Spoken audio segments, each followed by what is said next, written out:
Welcome, everyone. Welcome to the first lecture of the Fall 2024 Harrison Lecture Series. We're very thankful that Bob and Frida Harrison were able to help sponsor this lecture series. It allows us to bring in some great speakers for you all, which is really a terrific thing. Today I have the great pleasure of introducing Anne Marie and Roy Decker of Duvall-Decker. If you don't know their work, you need to. They are from Mississippi, Jackson, Mississippi, and Roy taught here while he actually started teaching here in Starkville, and then he moved to be the director of the Jackson Center. Anne Marie is a graduate of our program, and I would suspect probably the most awarded graduate we have at the school. Their work is incredible. One of the things that really kind of explains architecture where it is today is it's looking at really good work that is done in medium and small firms across the country. And when you look at those firms and what they're doing, there are great questions that those firms are asking, big investigations that they are taking on, and they are doing a lot of work for architecture and architects in the name of community and service and environment, sustainability. And Anna Marie's firm, Duvall-Decker, is actually at the forefront of that. They are one of the firms that are always named in those conversations. And I think you will find today that the way they practice, the way that they investigate architecture, the way that they take on challenges and issues is something that all of you can really look at and learn from, and understand that in Mississippi we have these great firms that are ready to challenge what the architecture is in any state, and especially in the South. I wrote down a couple of the awards that they have received recently. They were in a South 40, which was a great collection of firms at the Biennale. They were one of the Architectural League of New York Emerging Voices, which is a significant achievement for any firm. They were in Architectural Records 2023 Women in Design Award. They had a best practice in the Southeast. You will see, I hope we will see Cooperwood, which is a housing project that has numerous projects. They also have the Mississippi Library Commission building, which is a project that actually won the inaugural Mississippi Award for Mississippi State last year for the 50th anniversary. So look at their work. I hope you understand how important they are. It's very hard to introduce them because it's a little bit like introducing your family to your family in some ways. So please help me welcome Anne Marie and Roy. On behalf of Anne and I and our entire team at Duvall-Decker, we want to thank you for the honor of joining you today for this conversation. We do have a lot of history here. Anne is, and I dare say she may be somebody for you all to strive for in terms of accomplishments as an alumnus. And I did teach here not that long ago. It wasn't that long ago. Although Chris Root's son is here, and Will Lewis's daughter is here, and who I had some opportunities to teach several years ago. We've got some friends here. David Perks is here. I see Michael Burke, and I'm sure there are others. Will is up there. I saw Will. This Mississippi State is is a school close to our hearts. We've had many graduates work for us, and we're honored to be here with you. So we're going to jump right in. Duvall-Decker is a firm that is really made up of a collaborative group of people, creative, mission-driven. We all believe in the consequences that the consequences of our work matter more than our ego, our profit margin, or some opportunity for advertising. It really is the consequences of the work in the community every day and over time that we strive to achieve. Now, we've been about 100 and so many staff members over 25 years, and about 25 of them have been Mississippi State graduates, and you know some of them. Shannon Gathings was here last year and gave the commencement address, the recognition day address. Shannon is a terrifically talented architect. Madison Holbrook and Olivia Baker, there are others that are working for us right now. I'm probably forgetting somebody. Yeah, but we've also had staff members from around the country and other schools that have come to us for various reasons, but have found a home with us because of this kind of shared mission and the work, the belief in the work. We are collaborative. We do believe in the best idea wins. That means that anybody in the office, anybody on the project at any given time can overrule everybody. So this is about making space together that's consequential and meaningful. The names that are highlighted are the team that's with us right now. Now, to say that we are values-based, that we're concerned about the environment, that we're concerned about the social circumstances and consequences of our practice and the work, means that we have to kind of know where we are.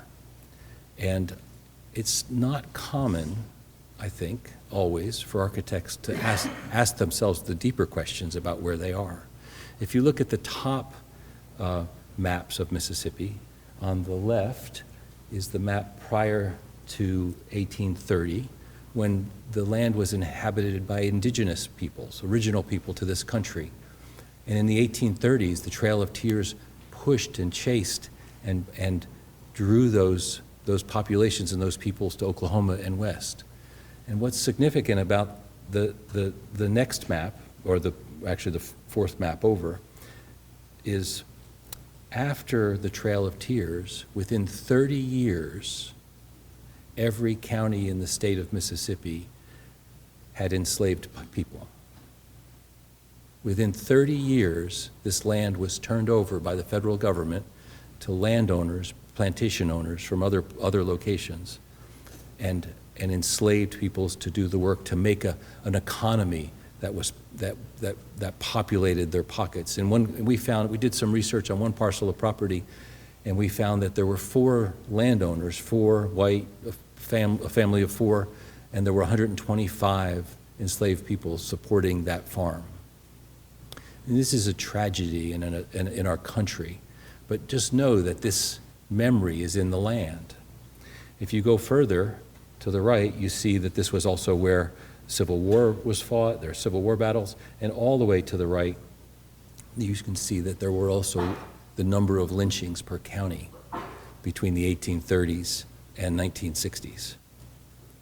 This is a story of tragedy and terror and oppression and inequity. Now, the bottom, on the left, are the civil rights events that took place in the 60s. This is also a state where there's a group of people, and have been a group of people, working for a better life, for an equitable community, for a better social, economic, and healthy circumstance for all. And as you move across the bottom of the maps, you also see that we're not done, that there's inequity, there's poverty, there's problems in our society and in our state. This is a depressed market. We don't spend enough on education. We need help. So it's in this context that Ann said to me one day, if we want to make a firm, let's make a firm where it matters. Let's do the work where the work is toughest, where the problems are hard, and maybe we can have an impact. And that's the foundation of the formation of our firm. This is a tough place, but maybe architects need to take on tough challenges.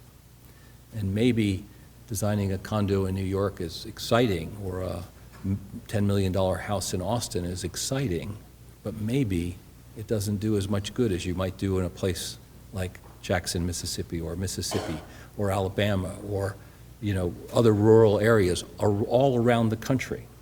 I say all this because I want you to understand that work away from the centers of popular what we think of as consequential architecture maybe is profoundly more important, and we want to try to figure out how to shine a light on all these different firms that are seriously committed to architecture being meaningful and impactful. Now, we also live in a place that has a geography, that has a climate, that has a kind of character. Mississippi's a rural state, and it's an agricultural state. So the land has a kind of form. And even in the cities, if you go look and you look at the shape of the ground is still a rural farmland. It still rolls and moves. The ground has not been formed like it has been in Washington, D.C. or Chicago, where the ground and landscaping have been formed as an expression of an idea of civic form. We don't have the resources for that kind of forming. So it's important to know that this agricultural root is still in the ground even in our cities. And it's a positive, valuable attribute, spatial attribute to the place. Ann just told me to hurry up. I'll tell you when she says that, just so. Won't stop me from saying it. I know. We lecture so differently. I come from the Northeast. David and I met in a firm in Philadelphia years and years and years ago. I came south. One of the things that struck me the most was the gift of light, the penumbra of in between the bright light and harsh sun of the summer and the shadows under trees and pasture trees and the edges of buildings and the character and quality of this glow of reflected light. It's a gift that is uniquely Southern. And we have storms, we have rain, we have deluges, we have hurricanes, we have tornadoes. The toughness that's required to build buildings in this climate, the commitment to the technology of building good enclosure and durable buildings is very much part of the practice of committing to a place like this. So it's in the background of this place that we started Duvall-Decker. Now, I did teach here until about 2001, I think, and then a little bit adjunct. And as I was teaching, more and more and more, I was watching students graduate and work for firms that they just weren't as excited about. We were putting a lot of energy into fifth year and the character and quality that's possible, the commitment to social places and people. And Ann said to me one day, Ann's really the source of the firm. You'll get that idea pretty quickly. She said, why don't we start a firm? Well, let me say this. We were also seeing firms that were not, in our minds, leading the profession and the communities to make better communities. We were seeing a lack of leadership. We were seeing service firms. We were seeing elite firms, high design firms that were doing things based on ego and expression. We weren't seeing a lot of firms out there, although they're out there, we weren't seeing them, that were committed to the place. So Ann says, why don't we, she's talking to me about, why don't you think about teaching? Why don't we make a firm that's an example for what we might want to see out in the world? So 26 years ago, we started Duvall-Decker as an experiment, as an educational experiment and as a professional experiment. Could we, in this place of need, in this place of injustice, could we, in this depressed market and these low fees and limited money and limited construction skill, could we build a firm? Could we attract a group of people that share these ideas? Could we pay them well? Could we give them a 401k? Could we build a business that's humane and energetic and really committed to quality and teach young people to be great generalists and architects that care about the place that they live in? So that was an experiment. That experiment is still going on. It's by no means concluded. But early on, this desire to start a firm that was maybe critical and also educational did cause us to interrogate everything we do. Like, what's the best way to do this? What's the best, what should we aspire to? What's the best way to interact with contractors? What kinds of contracts should we write? So one day I came in from the construction site and I said something, and Betsy Hewitt, Bedea Hewitt, was our first employee, and she said, well, Mississippi State grad. Mississippi State grad, our first employee, said, well, that's one for the list. And Ann said, what list? And she said, well, I keep a list of these things you guys keep saying over and over again, because what we're naturally doing is trying to build our values, right? We're a couple years in, and she had 6 items on her list. And we realized, yeah, we need to write these darn things down. And that list grew over the years, and we called them foundations. They are kind of the tactics of practice. Along the way, we also established some kind of principles, some kind of ideas that we would always strive for in every project. So the book, then after 25 years, we decided to put it together in a book. So we do have a book, and we published it just this last spring, and we actually have 10 copies. If anybody wants one, you have to buy them. Shameless promotion. But they consist of 53 foundations, and the first group are aspirational. The middle group is kind of the mechanics and pragmatics of practice. And the last group, in the last 4 or 5 years that we've added, tend to be reflection. Like, how should the overall profession behave? We're starting to reflect on what all this means. So they are also, we didn't realize it till we finished writing it, a kind of history of the firm. So the book consists of 53 foundations, and in each one, Ann and I went in and wrote a little commentary. And some of the commentaries are, well, that was a really bad idea. Some of the commentaries are, like one of the foundations is don't borrow money. And the commentary is, well, we screwed that one up a couple times, but here's why, right? Some of them are art, which we're going to talk about today. And what does art mean to an architect as a way of thinking? So these commentaries are a recording of our thinking and also our sources. We have all the books, all the things we've read over the years are all woven in there. So this book is meant for you. It's us being teachers. It's meant for young architects to craft their own way, their own path to be an architect. So we hope you all will buy it, use it, enjoy it. There's no money in architecture books, but we do hope it's a useful book. So we're going to talk about 5 foundations today and use projects as kind of lenses to talk about them. Ann and I are going to shift back and forth, and we hope you kind of see the work, the ideas, and see how they unfold, and then we can talk a little bit afterwards. And I think we will sign some books if anybody has books they want signed, and we have, I think, 9 left because we donated one to the library. So I'm going to pass literally the baton to Ann. Great. So I'm going to start with Foundation 28. And Roy really talked a good bit about that in Origins of Our Firm, so to speak. And as we've identified the real difficulties that we talked about, we've also identified a lot of privileges of practicing here. And one of those privileges is that the cues to history and culture that are embedded in architecture and the built environment, they haven't been obliterated here by economic progress. So that is a loss when economies are booming. You lose the history in your built environment. That hasn't happened as much here in Mississippi.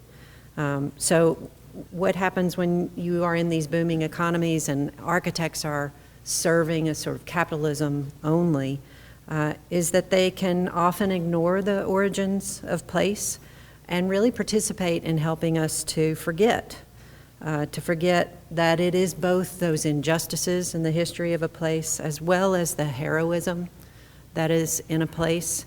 And I think Roy didn't talk about it directly, but it is that heroism. When he went down to the bottom left corner of the screen, it is the witnessing of the people who heroically sort of struggle in this place that made us become Mississippians. I'm from West Tennessee, Roy from New Jersey, so it's what inspires us. If we can bring all of those origins forward in some way in the work that we do, we can teach ourselves who we are, and we can decide who we want to be in the way that we build. So both injustice and heroism of history are palpable and alive at Tougaloo College, which is the site I'm showing you here. And after the land was taken from the native inhabitants, as Roy mentioned, John Bodie founded a plantation here just north of Jackson. And it was operated by hundreds of slaves. I think we know the count on that. And to all accounts, he was quite cruel, and to evidence, he was a bad businessman because pretty quickly the plantation failed, and he had to dispose of the land. And the American Missionary Association came along at that time, and they were doing this across the country, finding places where they could create schools to educate freed slaves and other underserved groups. So you already see this sort of deep history of this one piece of land forming over time. Later, Tougaloo became the heart of the civil rights movement in central Mississippi.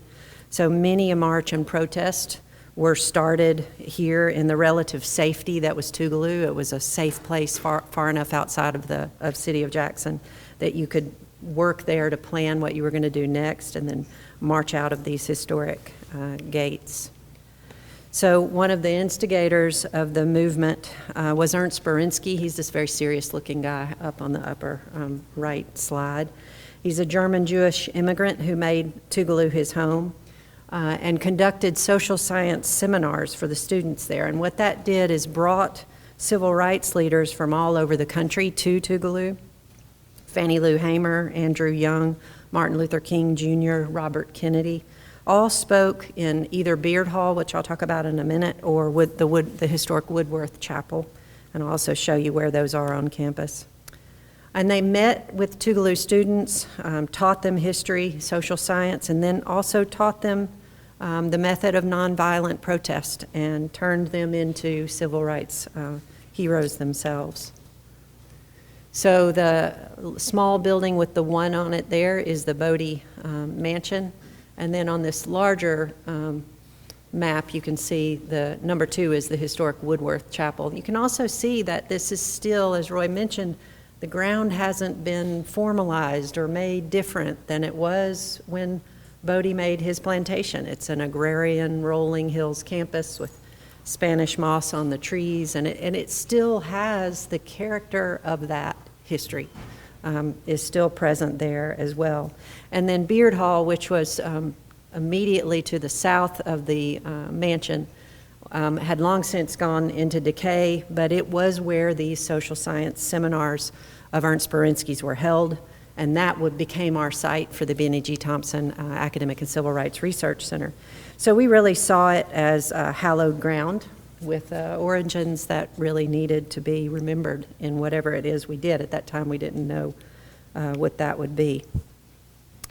So on the right is the Bodie Mansion, and on the left is our proposed building. And I just want to talk a little bit about the authority that is in form and landscape and space, right? So the Bodie Mansion not only claimed its authority through ownership, I am the owner of this plantation, it also claimed it in the way it is built. It was on the tallest, literally the tallest point, the highest point of the land. It had a tower that allowed a sense of surveillance of the whole property. It had a raised level plinth, which says to you, maybe you shouldn't walk up these steps unless you've literally been invited, right? The slaves would not have been able to walk up on the front porch. That would have been not allowed. The openings that you pass through are larger than you and make you feel small, and it's symmetrical and placed. What you see behind it is another building. It is literally symmetrical building on the campus. So that is form communicating authority in the landscape. So in contrast, the Benny G. Thompson Center, it shifts authority in both its spaces and the way that it is formed. It shifts that authority from the institution, the owner, whoever is sort of in charge. It shifts that authority to the individuals, the people using the building. And it does this through its form, how it is built. So one thing is there is no empty central hall that you walk into. It has multiple centers, multiple public spaces that can be accessed by all. You can see those centers from one another when you're inside of the building. Everything is transparent and available to you as the user. You can see where you can go, and you can go in most places, except for the art vault, which is, closed off to you. It is asymmetrical, and it lets itself sort of register down onto that sloping landscape.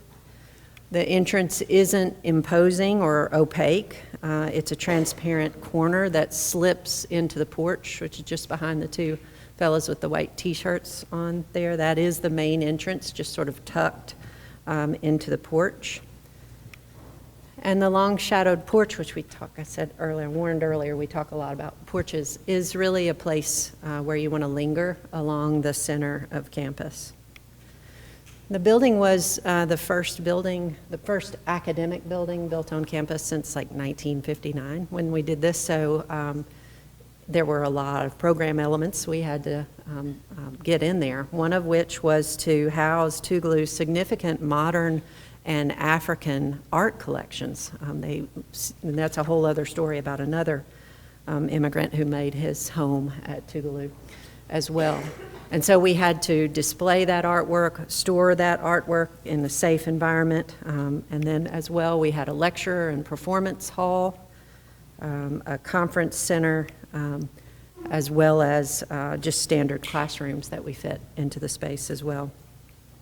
So talking about how the building invites its inhabitants, the hallways and the corridors are widened to create margins that students can claim, that they take them as their own while they inhabit them. They can even climb up onto the walls and sit as a bigger claim of that space. And have discussions. It leads a space in all of the hallways where discussions can take place between students and teachers. Or there are many places where you can find a prospect to look across the campus. We're looking back across to the mansion there outside of the courtyard. So I've talked to some of the first years earlier today about Robert Irwin and a lesson that we have learned and many MSU students learned years ago, that if you can name a thing or put a story to a thing, then it distracts you from being able to experience all of the phenomena of the environment or artwork that you are trying to experience. So what we have taken that to mean in architecture is we're not going to have narrative content in the buildings, and we're in fact going to try not to have a nameable pediment or an archetypal form, we're going to stay away from content and words in buildings. So when Beverly Hogan said, well, we have this civil rights photographs that we really want you to use in the architecture, we were like, no, that's we never do that. We try really hard not to do that. But what we decided is we had to figure out a way to make them amplify the spatial condition. So we took them, we made them larger than life. We used these devices which were aluminum-clad thresholds. These are, you saw there are several wings of the building.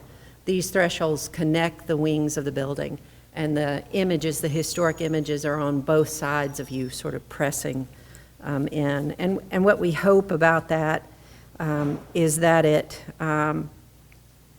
sort of makes you feel the history palpably, experience it, not just read it, that it affects you, has an effect on you. So it was I think it disproves our proposition, which the thresholds should be uncomfortable, that during the opening of the building, everybody gathered in the threshold. So these were John Lewis and Benny G. Thompson and people who were veterans of the Freedom Rides and students who were in the photographs were there for the opening of the building, and they abandoned all the big open spaces to stand in those vestibules at the opening. So 3, engagement. This is an early proposition, an early a foundation. And remember I said the early ones were aspirational. So thinking about what would we strive for? And this is a kind of coming out of our desire to make buildings that were engaging. Engaging buildings entangle us in a world of difference and description. Difference and description. Difference meaning that you, like Ann said before, you have to kind of get involved in the visceral qualities of the building, that the character and quality of form, the color, the light, the weight, the shadow, the change of the sunlight, is different than description, which is the use of language to describe space. Or maybe you need more words than you have available to you to describe the circumstances you're in. Explanation and its forces of simplification are necessarily pushed to the background. We recognize we all use language to navigate space, but we want to get you off of your screens a little bit, get you off of the visual stimuli of experience and engage you in a more bodily, full-bodied experience of space. We have found that is a slowing of experience and an enriching of even a training of your senses to see more in the world. An early project for us was the Mississippi Library Commission building. Now, we got this building when the firm was Ann, I, and Betsy, and we teamed up with Stan Wagnon, who's another alumnus, and that was the kind of formation of the team, the original team. A few more alumni joined us over the years as the project developed, but this is a $10 million building in Mississippi that we won, and I want to tell you, all the established firms that were pissed off at us at the time. We came out of nowhere and won the project, and I told this story earlier, but we had just given birth to our first son like 2 weeks before. The librarians were women, and I think the fact that Anne was standing in front of them 2 weeks after she had given birth, articulately talking about the meaning of a library and the importance of the library, I think that won us the project. I think there was just no way we weren't going to get it. So we are grateful to our son and Anne, and that moment of stamina being the first moment really within 2 weeks of Evan being born. So we were fortunate. We did not want to mess up the opportunity. So these questions about engagement were really alive in our conversations and our experiments and form. And the question of what does that mean? What does it mean to make a building that's engaging really came forward. Well, one is, if a building is alive in the environment, if the sun and the seasons and the temperature and the humidity and the atmosphere are alive, and we all know that, right? We live in all of these dynamic circumstances. What if a building was a foil for all of that change? And it would change, and your perception of it would change as the day passed, as the year passed, as the weather changed, right? So this Library Commission skin, it was a tight budget, but we figured out that if we could just tip those stones back 1 inch, and there's a whole musical pattern to the shadows. They actually get less as you go up, and if we could do that, then this building would appear flat one day and have all of these depressions the next day, and that would change every single day. And then we took that to the interior and started to think about how would the light change and characterize the interior. And this really triggered this deeper investigation of authority that Ann was talking about.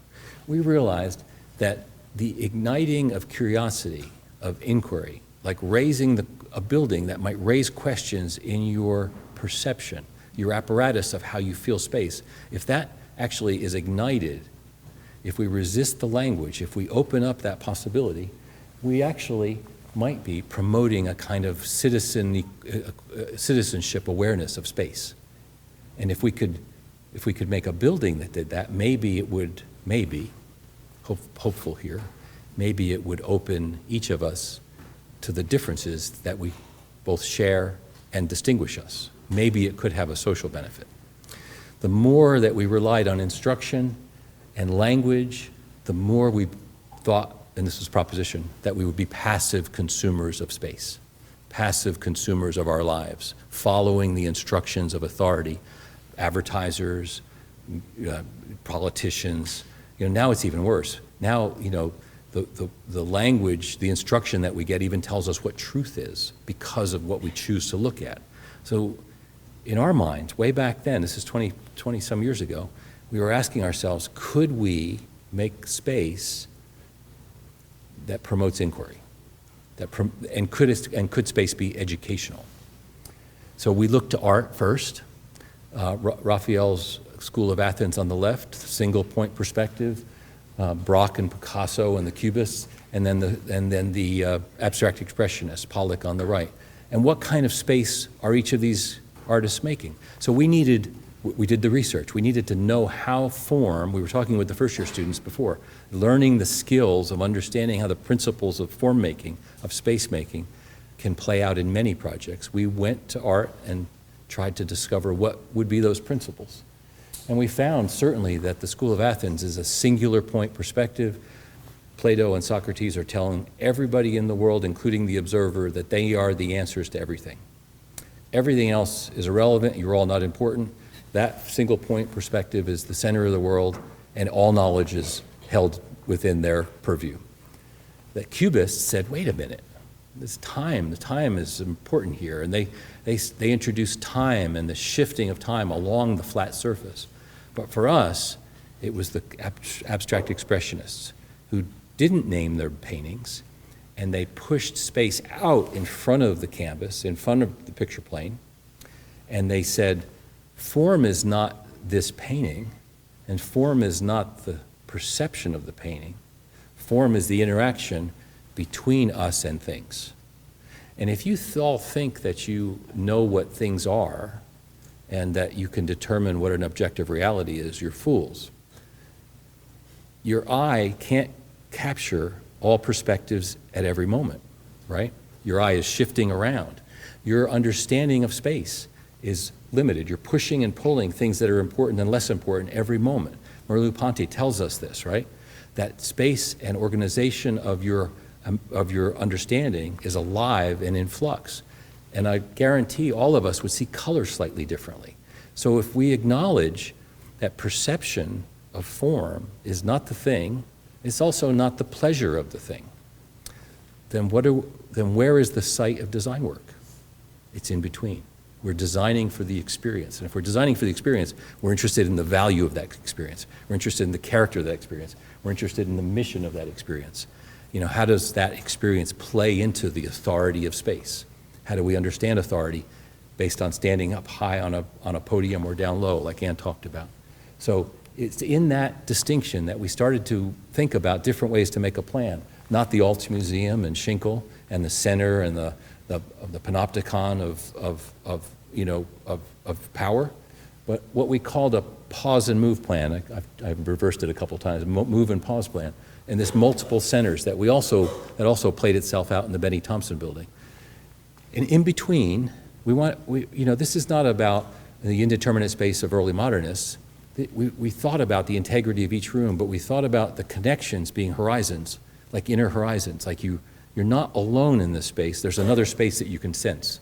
So the lingering and the growing of space from one to the other is a way of feeling yourself desiring and opening curiosity for the next step. So even from the porch to the interior, the door presents some resistance, but you see the warm panel in the back and the invitation. And then on the inside, on the upper right, a screen porch to the outside, and the gallery on the left, and then another horizon to the left and up screen, which is the main reading room. So along the way, we began to think about this kind of plurality of making a plan.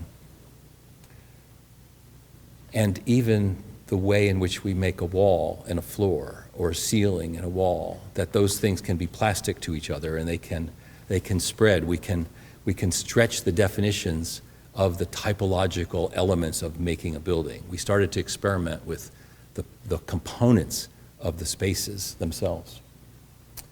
And remember I talked about the light quality and the penumbra.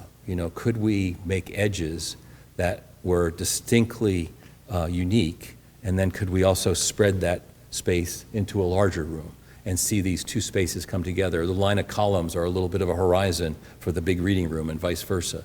and up to the right is a screen, which is a mezzanine, which is a whole nother space. So this idea that we were making horizons upon horizons upon horizons and moving space from one to the other in a plural way, thinking about this notion of engagement. So you're never really at a moment of stasis. You're always drawn to something else, and consequently, maybe a new interpretation of the space. One of the things we said early on here that we kind of felt is if you come to a building on Monday and it's one thing, you come back on Thursday and it's another thing, you come back in the winter and it's a third thing, then it ignites even your curiosity because in your memory it's different. Your recollection of where you were and what it was like is now different, and it kind of opens it up again. And it was that idea about progressive experience that we loved in the paintings, the Monet paintings. Oh, and one more edge. And I'll finish it. There we go. Well, and to that point, right, that is true. A building is different every time you see it. And the question is, can you do things that amplify the difference in the phenomena? So, and there are lots of different ways to do that. Light and shadow was the one that Roy described for the Library Commission. If you can amplify that difference, you can make it more present. So, foundation number 30. Listening to and building consensus among the stakeholders of a project is a sustained effort and humility. And the larger the project, the more the humility that you have to have in that effort. Designing architecture, in many ways, is an act of hubris. I look back on being some of your ages and say I decided to be an architect, and I thought, oh, I had no idea I had such hubris. It is this crazy thing that we do as human beings, that we're going to decide how a thing is going to be built, yet we ourselves are not going to build it. It's an act of hubris. And we really believe that if you constantly attempt to balance those two things, you can't help it's hubris. I mean, we're doing something crazy, but you can help if you have humility in the way that you do it and in your understanding of all of the effects that it has on people. So the Bedour Center is a residential campus for adults with special needs in Senatobia, Mississippi, which is up in North Mississippi. It was originally founded by the United Methodist Church, and it still has a mission, a very clear mission, long list but important, to create an environment that promotes intellectual, spiritual, physical, social, emotional, and vocational growth. I mean, in a way, you just think about life. I mean, that's what we all want to do. All we can hope to do is have growth, and we can hope that it is multifaceted in all the ways that make us human. So residents to the Bedour Center, they leave their family home when they become adults, and they may live in this place for the rest of their lives. So it is important that the institution that will be housing this group realizes the extent to the life and the potential community that they are creating. So they'll live, they'll work, play, create, worship, and build relationships here. They even have multiple opportunities for vocational was one of those words. There are ways that the center makes money and the residents have jobs and vocations on site. They may live here, and these are transitional homes that I'm going to show you. They call them transitional homes. They may live here most of their life after they come. If they need to later, they may move to the assisted living facility, which is also on site, and also even a more critical care facility. So they have the whole sort of life cycle worked out for here. So to begin this project, we really had to develop a special understanding of the residents, their day-to-day life experience, the special stresses they encounter, and how they navigate and engage one another, the staff, their families, the campus, and the larger world. That is also part of what they do, travel and engage the larger community. So the Baddour residents can often have the intellectual maturity of like a middle schooler. That can be where their intellectual stability ends, in the life of a mature, in the body of a mature adult. And the consequence of that, it can be that interactions are difficult sometimes. And there are really special stresses that need to be managed. And what's exciting, they can be managed through design. Design can help reduce these stresses. So spaces are designed let me go back. Yeah, spaces are designed to avoid sensory stress, to be organizationally clear, because that matters, like you know where you are and you know where you need to go, to allow the observations of staff and the support staff without it feeling like an intrusion to the residents, so they have their privacy, and to avoid conflict and promote choice, so everybody has a choice for where they are going to be. So the program was to provide 2 5-bedroom homes with accessible private bathrooms, living, dining, kitchen, laundry, and staff support spaces within the space as well. A porch, covered parking for the golf carts and bikes that I'll talk about in a minute, and a shared space common to all those transitional houses in that same zone. So each house is designed to foster social interaction, to allow opportunities for that, but also to allow distance and privacy. And in this way, the aspiration for these homes is like the aspiration for all homes. They comfort us when we've had something difficult happen to us. They console us. But they also challenge us to interact with our family, to learn how to interact, to challenge ourselves, large open windows out to the world, to go out into the world. So thresholds are important here, those spaces in between one space and another, to move you between that moment of comfort and that moment of challenge. You have time and a pause to make that happen. So they have thickness. They allow you to preview the space. The window to the right lets you know what you're about to, the side light lets you know what you're about to go into. You can preview it. And then they are that moment where you can, I know what I was going to say there. Each of the houses has a color palette, which you'll see here. It's a separate color palette. And then the rooms change and have a version of that color palette. An idea of gradation, like we talked about in one of the first year projects today. So the porch in its best form is like that initial threshold where somebody who hasn't been to the house before comes and they feel invited to linger and to join the community of the house. That interaction is sort of made better by the comfort of the porch. Each bedroom is also a threshold with a pause before you enter and a pause just inside the door as well. Each bedroom is a respite, but it also has, each restroom has its own sort of beacon out to the larger campus, which are these light monitors. So while the buildings were under construction, we and the owner fielded so many questions about whether or not it was safe to put fireplaces in every bedroom. Everybody thought these were going to be chimneys when they were under construction, so they became light chimneys. Everybody described them. These are chimneys. They're light chimneys, not chimneys for fires.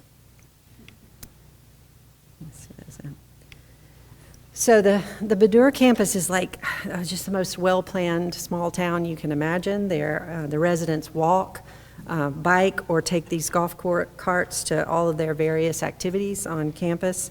They could walk everywhere, but sometimes, it's raining. So it's just a perfect sort of small community, and there are multiple paths and experiences to get to multiple places. So if you're walking, you would come into the main porch on the front, but if you're coming in via bicycle or golf cart, you'd come around to the left there, which is the garage for the golf carts.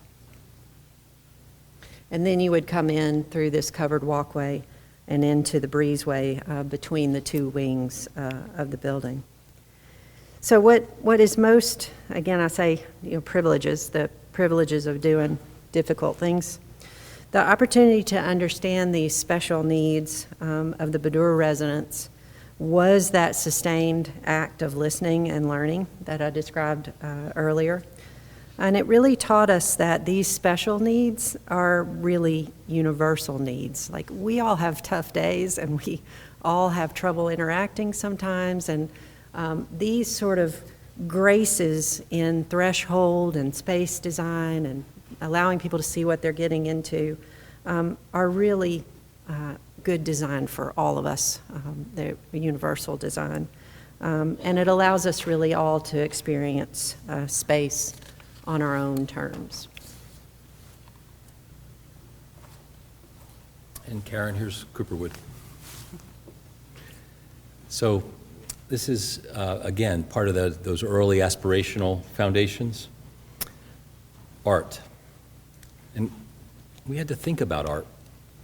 You know, in our time, art is, it lacks, as a kind of idea, it lacks a cohesive agreement about what art is in our culture. You know, is it self-expression? Is it advertising?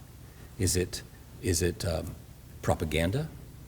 Is it analysis? You know, what is art? So we had to kind of come to terms with what is art in this work of architecture. We both believe very much that art is a valuable part of what we are striving for. Everyone deserves great, well-designed space. The first-year students are doing terrific, learning very principled, early design values and also skills. Those are the most valuable things to carry forward. So we don't end up with pastiche historicism pasted on buildings. We get great buildings that are really designed well and that have the character that will hold up in any comparison, whether a historical neighbor or not. So art for us was an early question, and I'm going to read it. History tells our story. Science explores how things work. Philosophy interrogates our beliefs. Art is the only human discipline that has the power to ask who we might become and how we might be better. Art is speculative. We don't know the answer when we enter into a conversation about art. This is what excited us about it. When we see art as a creative search for public good, in other words, now we're putting our priorities on art, it ceases to be a personal aesthetic conceit and has the power to enhance cultural and environmental quality. In other words, for us, we're putting art in the service of our mission, that all work is public, and architecture is all about finding what is public good in the circumstances of a project. So for us, this was almost personal, but we found we needed to kind of clarify for ourselves what about art was in our work. This is the Cooperwood Assisted Living Complex, and for us, this was an art search from its very beginning. Both Ann and I, we both have parents, we had parents in assisted living or these kinds of facilities. And they were depressing, and it was sad. And as the population is aging, there are these facilities popping up all over the country, and they're often treated as a kind of housing product or an economic solution with an emphasis on services, health services. But, and they're confused with a house. So let's make a big house, which has got a lot of bedrooms, right? This confusion that ultimately we took exception with. Maybe the better model is a city. So this question about interrogating the typology and finding a voice for this typology that maybe can serve as an example for another way to think about assisted living as a new typology in our country is where this all started. So the first thing is a city, and that the housing portions, the long wings on either side, are not to be confused with the living rooms.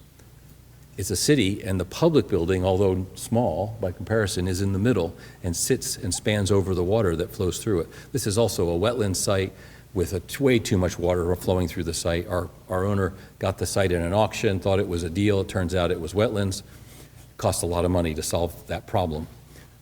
But we did. But this public building sits in the middle. So when the residents come to the center to go to the movie theater, to go to the beauty salon, to go to the painting class, to go to the physical therapy, they're coming to a public building to go to the dining room. So there's no confusion about the way in which the building is organized. And this building is made up of assisted living and then also a memory care facility, which is at the end here. So this is a secure memory care area at the end, which is this thing is really hard to hold. Circles around a secure courtyard. So the Alzheimer's patients and those patients that forget where they are have an outdoor space that's secure and protected, and also can be served by the facility as well. And they all look out to the woods. My father was an outdoorsman, and the window, when he could look out the window, he saw a parking lot. And it's more common than you think in these typologies. So we really tried very hard to give all the residents unique views, to make the rooms really, I'll talk about the rooms in a second, really active and dynamic, to see the city as a model for this typology, and then to set it in a circumstance which gives them outdoor spaces and walking trails and whatnot, and really a more humane kind of architecture to live in as a home. The canopy is a generous canopy that begins to kind of melt into the tree landscape, the forests are all around it. And the building is filled with porches and outdoor spaces. So on the south side and on the north side, so they can be seasonal. On the north side in the summer, and the south side in the fall and the winter. So really lively, really active. The building, this is a very economic project. It's got a HUD guaranteed loan, and when HUD gets involved in guaranteeing a loan for this kind of project, it's got very strict parameters. They make the owners put 6 months of money in an escrow account to pay for the ramp up, so that it ensures that, while they're waiting for this thing to be profitable, there's cash in the bank. The project was profitable in 3 months, filled up.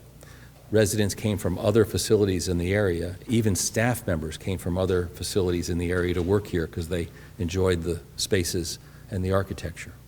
So it is possible to make buildings that are consequential, healthy, and contribute to the quality of lives of the residents. We'll talk a little bit about the spaces around the building, the porches, the courtyard, but I want to talk about the interiors too. There are small spaces in many areas for them to sit, to gather. These residents, you tend to think about senior housing as well. Yeah, they're all in bed, or they're, eating, and they're marching back and forth between they're dating, and they're having sex, and they're like, there's things going on here. This is a city. This is a world of people that are really enjoying being with each other and living with each other. So, the spaces are not overscaled. They're intimate. They can gather in small groups. There's margins to sit and rest for somebody that might be a little bit tired. There's hallways and places to sit in the sun. So my father would be happy to sit in the sun and see the deer outside instead of the parking lot. The dining room is treated not like a cafeteria, but like a restaurant, like a bar. You could feel comfortable there, whether you're by yourself or not. The hallways are designed. Remember the subtlety of the grain of materials. Even the flooring is triggering a sequence of spaces, so that there's a passage and then there's a pause, and a passage and then there's a pause, even though we got an economic situation where we got a double-loaded corridor, but there's places and benches to sit in between. So we'll show you all this so that you realize that design is not about the formal thing by itself. It's about making all of life possible in better ways, which means we worry about where someone's going to sit when they're tired. I want to talk about the rooms a little bit. Ann and my father were both in 4 square rooms, almost like hospital rooms. And they felt really small and really oppressive. And what we found in the economic solution of these rooms is we couldn't make them bigger. We would run up the budget. So how could we design these rooms really carefully to make them more dynamic, more habitable, more really just more of a pleasure to be in? We discovered a couple things. One is Sometimes it's really important to see the bathroom from the bed in the middle of the night if you got to get up. These are more advanced rooms, but the memory care rooms, you wake up, you got to see the toilet, because it's hard to remember where it is. But in these are the assisted rooms, it's important to get the windows near the pillows. And we started to experiment with how we could get the light to come into these rooms more dynamically, and we got caught on this idea of splaying the walls in and out and making the room not foursquare, not feel like the boundary of the room was oppressive, but feel like the boundary of the room was a little bit more plastic, a little bit more dynamic. And they feel bigger when you walk into them. They don't feel like prison cells. They feel like this kind of interesting kind of space. Residents, families don't like them as much because they can't buy the furniture quite as easily. They got to think about the furniture a little bit more. We like that. But again, the window, so when someone wakes up, the window's near the edge of the wall. It does two things. They can see out the window from their pillow. At some point in their lives, they're going to spend more time in these beds than out of the beds. So being able to always see the birds outside, see the weather, becomes really important. But also getting the windows near the edge of the wall lets that wall be a reflector of light dynamically all through the whole room. So just really simple, careful things to make this building a really humane, interesting, and dynamic place to live in. The windows, the splayed walls also gave us this chance on the outside to make this dynamic surface, which gave us that scale of a more house-like repetition, almost like a row house kind of building. And then we were able to use the solar shades to keep the glare out of the rooms. So, so far the residents love the building and love living in the building. And there's geese and ducks, and now the pond is alive with all kinds of things, and the residents feed the wildlife, and there's deer that come out. And it's turned into quite a good project for us. Yep. On that one, we were able to do the furniture and equipment for that, and we made sure we had bird houses and bird feeders and wind chimes were part of our furniture list, which was really good for those residents. So courthouses, police stations, city halls, we hope these institutions wield the most benevolent authority. We've talked a lot about authority today.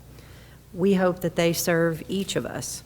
And imperfect though the institutions may be that are inside of those, we believe that the forms that house them really need to figure out how to attempt to embody a sense of the collective hope for a better society. So big question, how do you do that?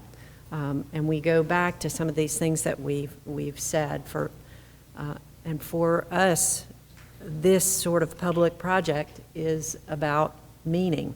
This is the municipal complex in Springdale, Arkansas, and it has all of those functions I listed. It has a courthouse, it has a city council chamber, as well as the police headquarters building.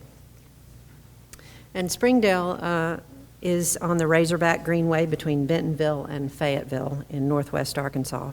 And in this area, people often say that if you want culture or art, you're going to go to Bentonville with its museums and galleries and bougie food. And if you want education, you're going to go to Fayetteville, where the home of the University of Arkansas is. But if you want your tractor fixed, you're going to go to Springdale. And that really is true in Springdale.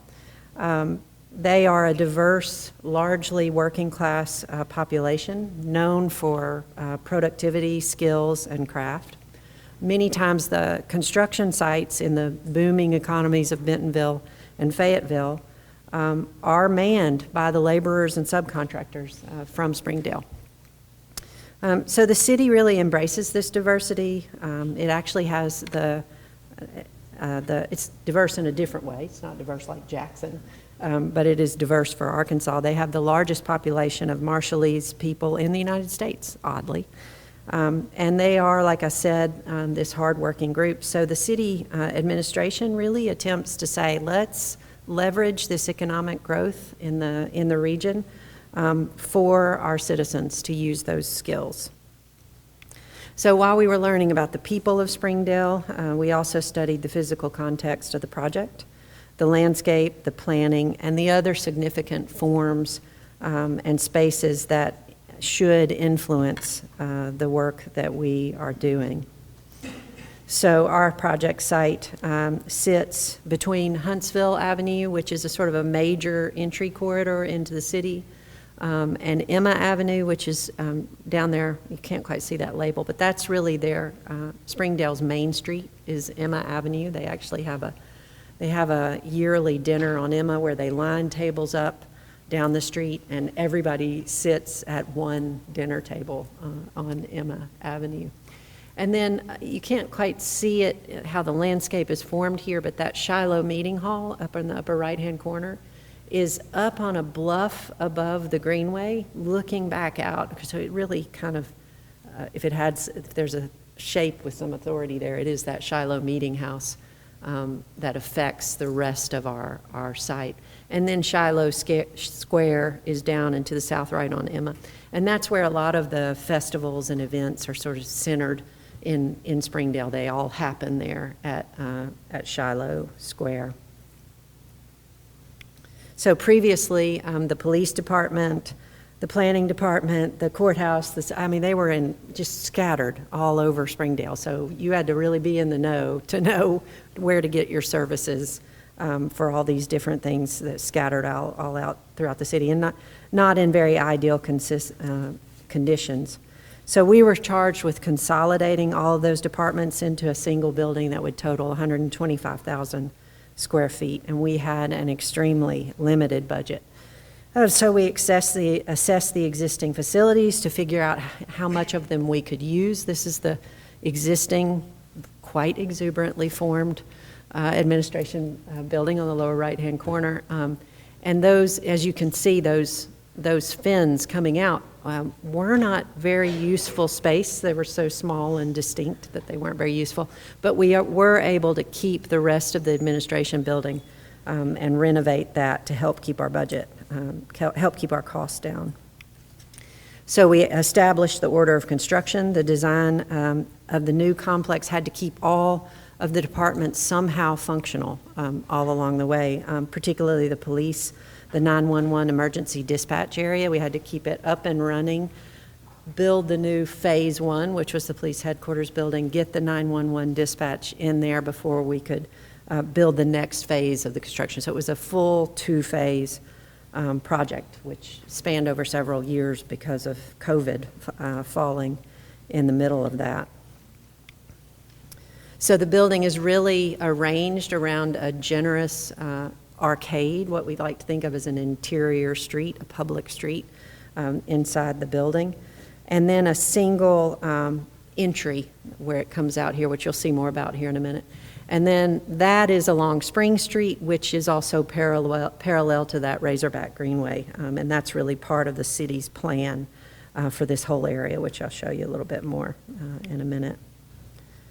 So the single public entry now is under, this is early in the process. This is before we knew what everything was going to look like. We were just really planning the strategy of the building. So that new entry would be in the city council chamber by the renovated administration building. And then the district courtroom would sit between the police headquarters and the rest of the building. So with all of these phases complete, including the park, which is underway right now, that space between the Greenway and Spring Street, Springdale would have an inviting and functional, really civic center, one place where all the services are available to everyone, and also a place where they could celebrate their community, to have a sort of emblem of their sort of working class craft skill, which we'll talk about more in just a minute. So though, let me talk a little bit about one of the reasons the booming economies of Northwest Arkansas are Walmart was founded there, Hunt Trucking, and lots of chickens. They do lots of chickens there, Tyson. So that booming economy meant that the Walton Family Foundation has been now coming back in and trying to find ways that they can contribute to their community in positive, productive ways. So they have a design excellence program This project was the first public project, like publicly funded. Yeah, I'll talk about that in just a minute, of the program. And we were selected for that project. It's important to note, though, that while the Walton family paid for our design fees, we had to design the building and then have the citizens vote on whether or not they wanted to spend their tax dollars on it. So we involved the community in a lot of the decisions throughout the process, and then we presented and publicly presented the schematic design, and it won 80% of the vote to spend their tax dollars on the building. So in every project, as we talked about earlier, we're attempting to amplify the natural phenomena of the environment on the building, and take shadows and surfaces and make them alive in their environment. So this is a precast concrete skin, so it's a similar strategy to what Roy described with that precast concrete, only this precast is formed in these huge panels, so it's really fast to construct and really thin in its material. But we were able to sort of design the concrete mix and the pattern on the surface. So we took what really is a common, very inexpensive material and gave it a civic scale and a civic sort of set of qualities and characteristics that could across the whole skin of the building. And these shadows and highlights are really dramatic here when you see it in direct sun. But this is literally the north side of the building, so there's no direct sun hitting this right now. And what's really enigmatic about it on the north side of the building is it brings out the differences in the color of the light. So you can see that the sort of northeastern surfaces, the surfaces that are canted to the northeast, you can see the warmth of the sunlight on those, and then you can see the bluer northern light on the flat surfaces. So it literally brings color out, right? It makes it present for you in the surface. So the campus was, like I said, that formal edge along Spring Street and the Greenway, so there is that interior corridor. And then what we utilized, we had 125,000 square feet in a very tight budget, so what do? We make all of the back-of-house spaces just very simple, gypsum board walls, carpet, just functional spaces. And then we arrange the building around these public spaces, the public meeting room, number one, in the police headquarters space, the district court in the middle, the city council entry, which you're seeing there, which puts the council on top, and then another community meeting room that can be accessible after hours over there on 14. So each of these figures then express themselves. They're arranged in the plan, and then they have an expression on the exterior, particularly these warm, sort of handcrafted metal-clad fins that wrap the curtain wall on each of these figures. So they're distinctive, they're warm and open in the sunlight. And each of those public figures sort of express themselves along this arcade. This is the entry to the district court. And then this is that looking back to that main entry. And what's true, like I said, we had really simple materials back in all the offices, but along here we had polished concrete, hand-laid brickwork, wood, ground-face masonry, and steel, very durable and long-term materials in all of these public spaces. So that's that public meeting room above the police entry. And then this is looking back out to, you can see the shallow meeting house through the glass there. The building that you see, the red brick building, that will be taken out as part of the, is it out yet? Not yet. As part of the park project that we're working on with them as well. This is looking back in that direction. And then this is back to that, the subcontractors and the skilled laborers being in Springdale. We made the structure an expression of that craft and an expression of each of these spaces. So those are really simple steel trusses that are rotating and making that procession to the judge's bench that's important in a courtroom. And in the city council chamber, which is a different sort of atmosphere, the trusses are sort of on the diagonal and there's light on all four sides of them. In both of those instances, we bring light in and through those trusses, and basically we've just bolted wood onto the steel at the bottom of those as a sort of ceiling.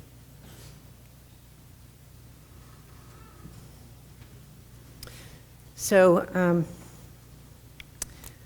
Roy mentioned, we've talked a lot about the challenges of Mississippi and the gifts and inspiration, and how we have used that to try to interrogate the work that we do and try to figure out how we can do the best in that hopeful artistic speculation. We've talked to you about 5 of these foundations here. And this is the United States Courthouse in Greenville, Mississippi, which is under construction right now, which Will is our boss on, on that project. The truth is, we talk about one foundation, one project. Every foundation, if we're doing something good, we could bring on in several of them in every project. And they all sort of intersect around similar ideas. So I think this is where it is during construction.